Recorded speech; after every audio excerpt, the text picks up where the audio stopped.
Tu filmes là? Donc là on est en route pour l'épisode 2. On va aller dans un petit coin que j'aime bien, Puente Romano. C'est joli, c'est mignon, c'est luxe. Puis comme ça on va discuter, ça va bien se passer. Ben oui. Les gars, il fait bien chaud, hein, on est en plein été. Ok les gars, épisode 2.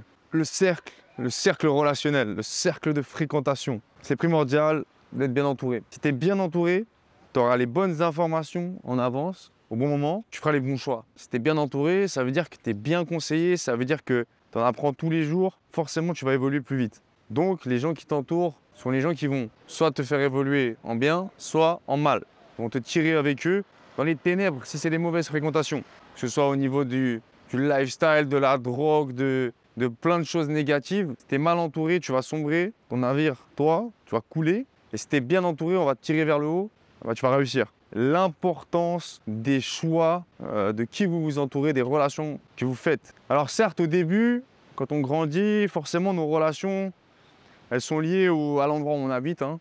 Donc les gens qui habitent à côté de chez nous, avec qui on a grandi, etc. Mais ça veut pas dire que sur la durée, ça peut changer par rapport aux choix, aux directions que vous allez prendre. Typiquement, à vos parcours. Par exemple, un entrepreneur va rarement rester longtemps avec une personne qui est employée, parce que ça va pas ensemble. Un fumeur va rarement traîner avec un non-fumeur. Un drogué va rarement traîner avec un pas drogué, quoi, en gros. Écoutez le bruit des vagues, là. Là, on arrive à la plage. Alors, tu peux pas sélectionner directement les personnes. C'est pas aussi simple que ça, mais avec le temps, tu vas apprendre qui tu laisses rentrer dans ta vie par rapport à certains critères. Et c'est ça que je veux dire, c'est que tu dois avoir, c'est par rapport à tes valeurs. Tu vas t'entourer de personnes qui ont les mêmes valeurs que toi, les mêmes approches, les mêmes objectifs, les mêmes envies. Et forcément que, à force d'évoluer, tes objectifs changent. Et donc, soit tu évolues avec les personnes et du coup, vous montez tous ensemble, soit potentiellement, selon quel projet tu es, tu vas t'entourer d'autres équipes, d'autres personnes. Et c'est ça le cercle. Je sais que moi, pour le business, je vais appeler certaines personnes. Et pour le sport, je vais appeler d'autres personnes. Ce n'est pas les mêmes personnes que je vais appeler. C'est ça, en fait. C'est d'avoir un cadre de gens qui ont des solutions, qui ont des réponses, qui ont de la valeur dans les domaines qui t'intéressent. Et ça se construit avec le temps. Mais il faut toujours avoir à l'esprit, forcément, quand tu es dans les bons endroits, tu rencontres souvent les bonnes personnes. Et donc de voyager, de faire des choses, de se montrer sur les réseaux, de créer de la valeur, de créer des projets, de discuter avec des personnes dans les bons endroits va te permettre d'évoluer dans ce cadre et de trouver en fait les personnes qui vont être en accord avec tes valeurs. Et souvent, du coup, quand toi, tu rencontres une personne qui est en accord avec tes valeurs, lui aussi a son cercle. Ça veut dire que toi, tu as ton cercle, lui, il a son cercle, et deux cercles peuvent se recroiser ensemble. C'est super puissant quand lui va t'ouvrir son cercle d'amis ou de connaissances. C'est comme si tu doublais ton cercle. Et donc, si tu as trouvé la bonne personne, il a souvent dans son cercle des gens qui lui ressemblent. C'est comme ça que ça fonctionne, en fait. Et en voyageant, en allant dans des endroits où les gens ont les mêmes objectifs de vie que toi, forcément tu vas trouver des personnes qui te ressemblent plus. Et donc ça va être beaucoup plus facile quand tu es dans les bons endroits de matcher directement avec les personnes. Il y a une citation qui dit « Vous êtes la moyenne des 5 personnes qui vous entourent ». Tu prends les 5 personnes qui sont autour de toi le plus souvent et t'en es la moyenne. Si tu es entouré de 5 personnes sportives, en général, il y a de grandes chances que tu sois aussi sportif. Si tu es entouré de 5 drogués, il y a de grandes chances que tu sois aussi drogué. Et donc c'est ça que ça veut dire, c'est aussi simple que ça. Entourez-vous des bonnes personnes pour devenir une bonne personne. Selon dans quelle ville vous êtes, ça peut être compliqué de trouver des personnes par rapport à vos objectifs, mais vous ne pouvez pas en vouloir à la ville ou aux personnes. Vous ne pouvez que en vouloir à vous-même. C'est vous qui décidez de vous entourer de ces gens-là. Par de ce fait, c'est votre faute. Si vous n'êtes pas au bon endroit ou avec les bonnes personnes, rien ne vous empêche de prendre un billet d'avion, de voyager, de découvrir d'autres cultures, d'autres personnes qui ont les mêmes valeurs, objectifs, et de vous entourer des bonnes personnes en vous déplaçant, en allant les chercher aux endroits où vous pensez qu'elles sont. D'accord? Rien ne vous empêche de voyager, de vous déplacer, de trouver la destination où les gens auront ce que vous cherchez. J'entends trop souvent dire « Ouais, j'ai pas percé parce que je suis resté dans ma ville » ou « Ouais, tu sais, dans ma ville, il n'y a pas ça, mais il n'y a pas ça, il n'y a pas les gens comme moi. » Déjà, t'es personne, t'es pas unique. Il y en a sûrement dans ta ville, mais peut-être tu le sais pas, ou t'as mal cherché, ou bref, voilà. Et si vraiment, dans tous les cas, t'es l'unique seule personne qui a ses objectifs dans ta ville, crois-moi que dans les autres villes, il y aura bien une ville où il y aura quelqu'un qui aura tes objectifs. Et donc si toi, tu n'as pas été dans la ville où il y a ces personnes-là, c'est ta faute. C'est à toi d'aller les chercher. Tu ne dois pas attendre dans ta chambre et espérer que les gens vont venir à toi. C'est toi qui as d'aller les voir. Je vais vous conseiller un bon livre. Le livre, il s'appelle « Comment se faire des amis ». Alors le titre, il est drôle, il y a toujours des remarques du genre « T'as pas d'amis, tu sais pas comment te faire des amis ». Alors ce livre, il est vraiment destiné à toutes les personnes qui veulent influencer, créer un cercle, qui veulent, on va dire, avoir des bons tips sur comment se créer un cercle. Et c'est vraiment des astuces incroyables dans ce livre. Alors il y a beaucoup de persuasion, hein, il y a beaucoup de manipulation dans ce livre qui sont expliqués. Beaucoup de méthodes intéressantes. Je me rappelle, un des points que j'avais aimé, c'est elle m'a expliqué un truc tout con, mais notez l'anniversaire de vos amis et n'oubliez pas de leur souhaiter l'anniversaire. Ou rappelez-vous par exemple l'anniversaire de leurs enfants, etc. C'est des petits tips super puissants et tout est expliqué dans ce livre. C'est vraiment plus comment se faire des amis dans le business aussi. Hein. C'est très axé business ce livre-là. Donc je vous le conseille, aussi simple que ça. Procurez-vous-le. C'est la pépite pour moi, c'est un de mes livres préférés. Procurez-vous le livre, comment se faire des amis. C'était le conseil numéro 2. C'est la fête Adam, mon gars, Marbella. Toujours la fête. Il fait bon vivre, Antonio. Il fait bon vivre le cadre, les amis, le cadre. Tout est une question de cadre. Là, on est au bon endroit. Donc, on a rencontré les bonnes personnes. On n'est pas arrivé par hasard. C'est ça qu'il faut vous dire. Ça fait partie du job, ça fait partie du travail. On est venu chercher la réussite.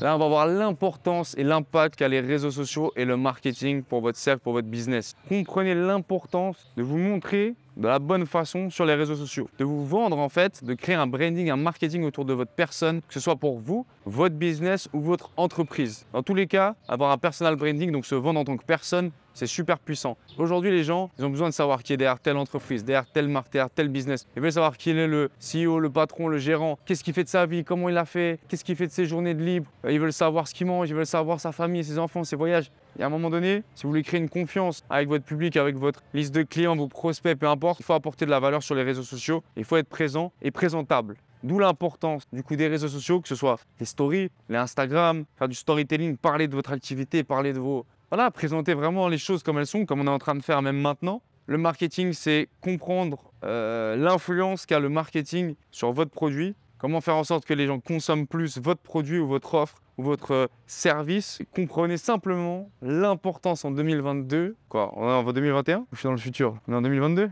Voilà.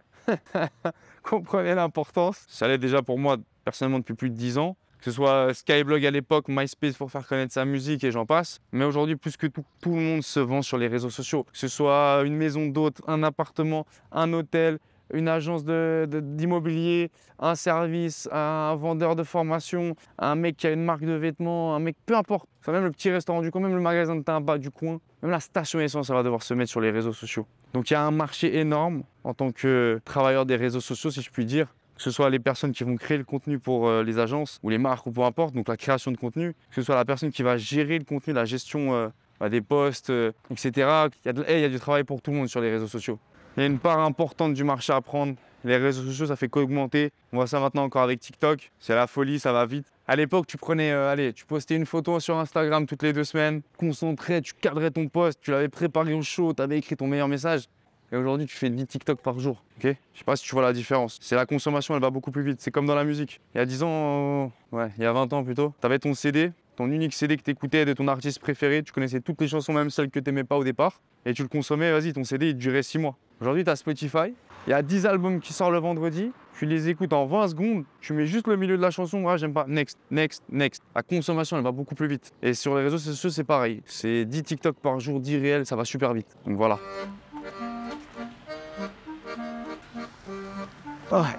Ton compte Instagram, pour moi, c'est une vitrine. C'est un peu le CV 2022. Une personne, quand elle va discuter avec toi dans la vraie vie, quand tu vas la rencontrer, tu vas discuter, le premier réflexe, ça va être c'est quoi ton Instagram? Forcément, elle va aller fouiner, elle va regarder. Et Instagram, on dit long sur qu'est-ce que tu peux laisser paraître. Plus tu vas laisser une image propre, un contenu intéressant, qualitatif, plus tu vas donner confiance à la personne de travailler avec toi, plus ça va la rassurer. Il ne faut pas du tout négliger déjà la présence sur les réseaux, parce que beaucoup de gens n'ont même pas de présence du tout.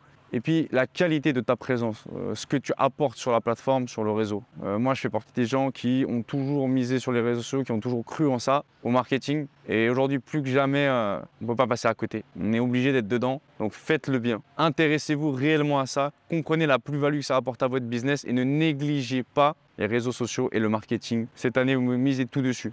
Pour terminer sur cet épisode, créez-vous un réseau d'élite. Quand je parle d'élite, c'est des gens qui font le 1%. C'est les gens qui font exactement l'inverse de la masse. C'est les gens qui vont faire en sorte de créer des choses, des process, qui vont faire ce que personne ne fait. Entourez-vous de génies, entourez-vous de gens qui ont les mêmes objectifs, de réussir, d'aller loin, de viser la lune. Entourez-vous de ces gens-là. Votre réseau doit être constitué de personnes qui sont bienfaisantes, motivées, positives, ce genre de personnes-là, d'accord, qui vont vous tirer vers le haut comme vous allez leur apporter, eux, ils vont vous apporter. Entourez-vous de gens sains, qui savent où ils vont, qui ont des valeurs, des principes et qui visent à réussir et à changer leur vie si ce n'est pas déjà fait, ou à maintenir ce changement. Il n'y a pas plus... Pour moi, il n'y a pas plus simple. C'est une logique, c'est à appliquer, c'est à comprendre. C'est logique. Tu es entouré des bonnes personnes, tu peux que réussir. Parce que tu vas, encore une fois, je le répète, mais faire les bons choix. Tu vas être influencé en bien. Tu vas prendre les bons chemins, les bonnes routes. Et si, à l'heure actuelle, tu ne peux pas encore être influencé, un truc qui m'a beaucoup fait choisir les bonnes personnes, c'est la lecture. Parce que en lisant des livres, tu vas apprendre des choses que tu ne savais pas. En apprenant ces choses-là, tu vas changer. Et en changeant, tu vas avoir un discours qui va être différent. Et du coup, tu vas rencontrer des personnes qui comprennent ce que toi, tu as compris en lisant ces livres. Donc toi, tu lis ces livres, ça te change ton mindset, ça t'upgrade, ça te fait évoluer. C'est comme si tu étais une nouvelle version de toi-même. Et du coup, maintenant que tu connais ces informations, tu es prêt à rencontrer des personnes qui ont ce discours et qui ont peut-être eu les mêmes informations que toi. Donc, quand vous allez parler, vous êtes sur la même longueur d'onde. Et dès que vous allez vous repartir avec d'anciens peut-être potes ou d'autres trucs, vous allez voir que le discours n'est plus le même, que eux, malheureusement, ils n'ont pas souhaité évoluer. Il faut encore essayer de les prendre avec vous, leur laisser une chance, leur donner les informations que vous avez eues. Et si malheureusement, j'ai pas le temps de lire, j'ai pas le temps d'aller au sport, j'ai pas le temps de faire ci, à un moment donné, ça va se séparer. En fait, c'est facile. Et c'est super compliqué en même temps. Il va falloir faire des sacrifices, il va falloir couper les ponts avec certaines personnes, il va falloir faire abstraction, il va falloir changer votre environnement. Mais une fois que ça c'est fait, c'est magnifique. C'est des nouvelles portes qui s'ouvrent, c'est une nouvelle vie, des nouvelles rencontres. Parce que quand vous êtes tout le temps avec les mêmes personnes, vous n'avez pas de place, vous ne laissez pas de place à des gens de rentrer dans votre cercle. Tandis que quand vous décidez de faire un nouveau cercle avec de nouvelles valeurs et d'autres personnes, alors peut-être qu'au début il n'y aura personne, mais les personnes que vous allez rencontrer auront les critères que vous souhaitez. Et du coup, la nouvelle team qui va se construire, elle va être super puissante. Voilà, c'était Jean Caisse pour l'épisode 2. Donc cliquez simplement sur le lien pour suivre le dernier épisode, l'épisode 3. Ah, il faut s'accrocher, hein. L'épisode 3, je vous lâche pas, c'est le dernier, mais il va falloir appliquer les gars. À tout bientôt les gars.